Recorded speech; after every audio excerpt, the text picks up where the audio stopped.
matasa suna nan suna ta ainihin mobilizing din junansu a fito a yi ta zanga-zanga don a samu sassauci daga wannan kuncin da ake ciki. Malamai suna jan hankali saboda sun san irin abin da zanga-zangar nan take haifarwa.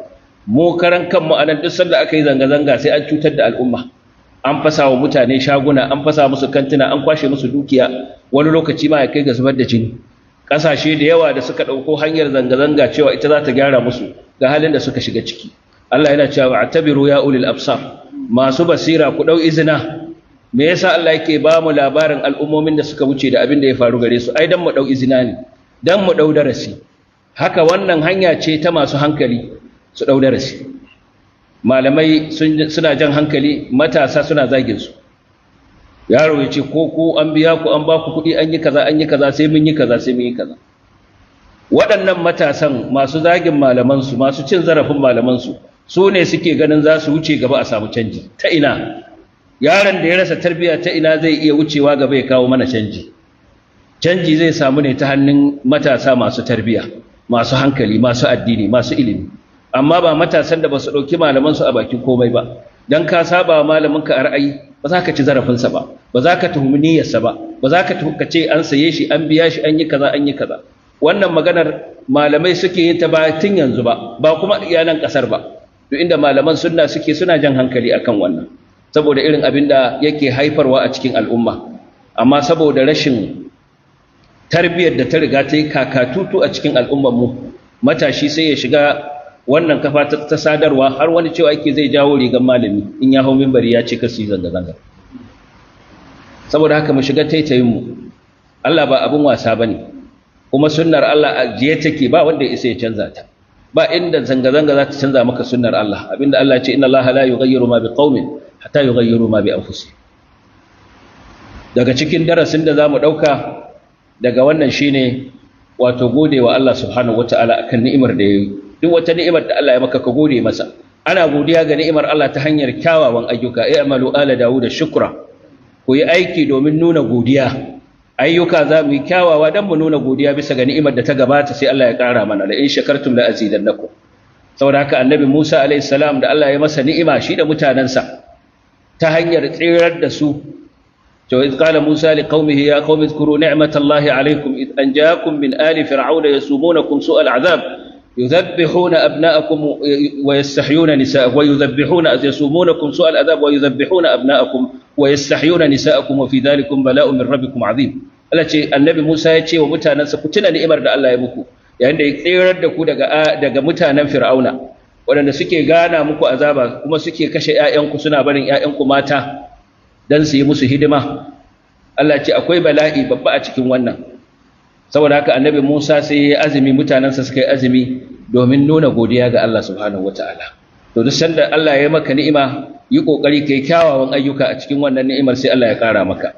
Kai kyawawan ayyuka sai Allah ya ƙara maka. Yawanci idan ni'ima tana zuwa bayan ni'ima, Allah yana ta buɗa maka, ka shiga wannan harka Allah ya buɗa maka, ka shiga sai ka rika mantawa da ni'imar da ta wuce. Baka tuna ta. To wannan darasi ne da zamu ɗauka. Sannan yana daga cikin darasin da zamu ɗauka shine raya sunna ita ce take kashe bid'a. In aka bar sunna to bid'a ce za ta zo ta maye gurbinta. Kun ga annabi sallallahu alaihi wasallam abin da ya koyar da al'ummarsa shine yin azumi na 10 ga wata da kuma 9 ga wata da 10 ga wata. Wannan shine abin da ya koyar, kuma yace wannan godiya ce da Allah da ni'imar da Allah ya wa annabi Musa alaihi salam. To amma daga baya wasu 'yan bid'a suka canza wannan ni'imar, suka canza wannan sunnar. Maimakon ya zama na azumi don nuna godiya, sai ake fitowa ana sa baƙaƙen kaya, ana nuna ɓacin rai da baƙin ciki da koke-koke da baƙaƙen maganganu ga wasu da suka gabata. Ana zagaye gari, ana dukan ƙirji, har ma a wasu wurare ana fasa jiki, jini yana zuba na yara da manya. Wannan babu shakka bid'a ce wacce ta faru a cikin musulunci. Masu yin wannan suna da'awar cewa a ranar aka kashe Sayyidina Husaini, don haka suna nuna ɓacin ransu da baƙin cikinsu a wannan rana. Kaga ya saba wa abin da annabi sallallahu alaihi wasallam ya koyar na raya wannan ranar da azumi kuma dan farin ciki da godiya. Su kuma sun bai da shi abin baƙin ciki da ɓacin rai da koke-koke. Annabi sallallahu alaihi wasallam ya hana, ko da musiba ce ta samu mutum, ya rika jaddada wannan musibar yana ta yaga rigar jikinsa ko kuma yana dukan jikinsa. Nabi ya ce laisa minna man latama al-khudud wa shaqqa al-juyub wa da'a bi da'wal jahiliya. Duk mutumin da zai rika barin jikinsa saboda wai musiba ta same shi, yana dukan jikinsa ko yana yaga tufafin jikinsa ko yana irin maganganu na jahiliya, Nabi ya ce ba mu bashi. Saboda haka wannan ba addini bane. Sunna ita ce za ta kawar da irin wannan bid'a. Mu kokari mu raya sunnar Annabi sallallahu alaihi wasallam. Allah ya kawo mana sauki a cikin abin da muke fama da shi na tsadar rayuwa da wahalhalu da kashe-kashe da sace-sacen mutane. Allah subhanahu wata'ala ya kinsa wa shugabanninmu tsoron Allah, sun sa musu tsoron Allah, ya sa musu tsoron tsayuwa gaba gare shi ranar gobe kiyama, ranar da Allah zai tambaye su game da kowane rai da aka salwantar ko dukiyar da aka salwantar ba bisa haƙƙi ba. Allah zai tsayar da su ya musu tambaya akan wannan. Su tuna wannan rana, su tsaya su kwatanta adalci da gaskiya da tausayi a cikin al'ummarsu. Babu wani mulki da yake kaiwa ya kai gaci ya dore sai idan ya tattara da tausayi, sai ya zan akwai tausayi a cikinsa, akwai rangwame a cikinsa. Haka Annabi sallallahu alaihi wasallama ya yi addu'a ga duk wani shugaba mai tausayi, ya kuma yi mummunan addu'a ga duk wani shugaba mara tausayi.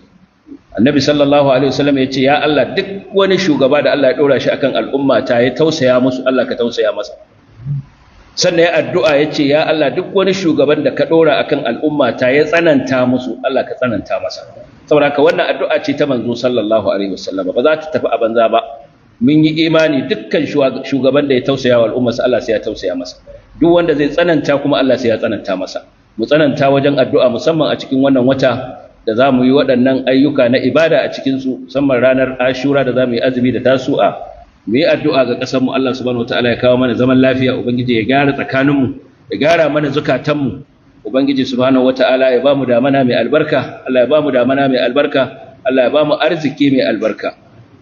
اللهم اقسم لنا من خشيتك ما تحول به بيننا وبين معصيتك، ومن طاعتك ما تبلغنا به جنتك، ومن اليقين ما تهون به علينا مصائب الدنيا، ومتعنا اللهم بأسماعنا وأبصارنا وقواتنا أبدا ما أحييتنا، واجعله الوارث منا، واجعل ثأرنا على من ظلمنا، وانصرنا على من عادانا، ولا تجعل الدنيا أكبر همنا ولا مبلغ علمنا، ولا تسلط علينا بذنوبنا من لا يخافك فينا ولا يرحمنا برحمتك يا أرحم الراحمين.